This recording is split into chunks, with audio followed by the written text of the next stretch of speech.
start with this, because this is the right question. Is why bother doing this? And I don't mean why should I bother doing it.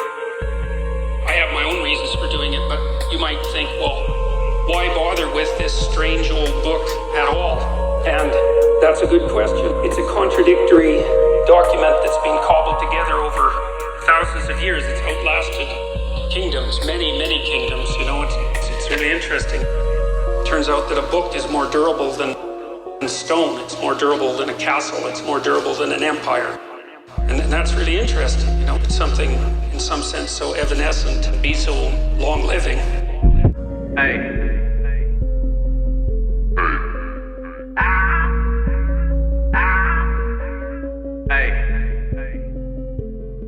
Mayhem. Suddenly, you done summoned me in a summary. I am long suffering, witnessing what you don't wanna see. I am what you don't have to be. Setting in God's hands, seeing me unraveling.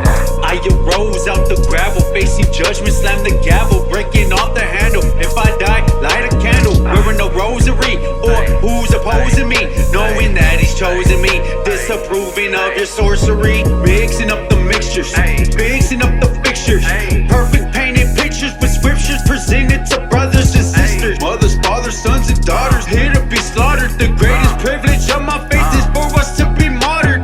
Now it's begun, look at what I've become. On the cross I've been hung and I ain't even done. So he's finished with this ministry, diminished and replenished, reconstructed in his image in order to cross the line of scrimmage. The Bible is a comedy. It has a happy ending. Everyone lives. There's a heaven.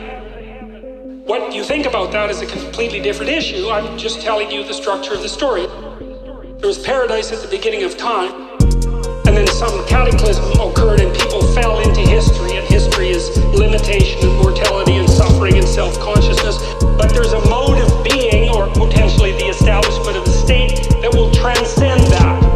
And that's what time is aiming at. So that's the idea of the story. Now, it's a funny thing that the Bible has a story because it wasn't written as a book, right? It was assembled from a whole bunch of different books.